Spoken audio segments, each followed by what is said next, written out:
grab whatever page you want, and we need to find the highest pressure and the lowest pressure on the entire map, and we want to try to find what weather station is there. So I'm looking at this guy, and the first thing that I'm going to do is start looking at my ISO bars. The first thing I'm going to do is start looking at the letters, because it says H there and H there, and I'm starting off looking for the lowest air pressure. So where am I going to find it? Low.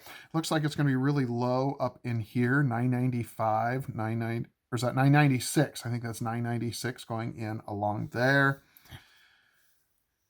Right now I'm looking at my ISO bars, and I don't see anything. There's an L right there, but going around it is 1004. I believe these lines are every 3 millibars. And so I'm going to say that that's my lowest pressure that I find on the map right up there. But I need to find the weather station that has the lowest pressure, and that is going to be a little bit more tricky because I don't have any weather stations listed, at least on this guy up there. It'd be nice if that one had any information. That one is 23.7, so that's actually going to be kind of high for this guy. That's 1023.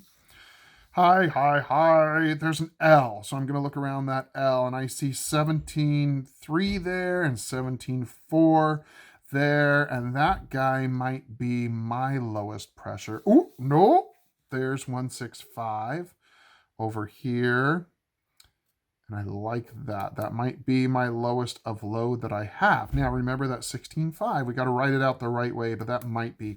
Again, we just kind of look over this whole thing, try to figure out where it is. If it's going to be one of these, by the way, for your highest or your lowest, just say, out in the Gulf of Mexico or out in the Pacific.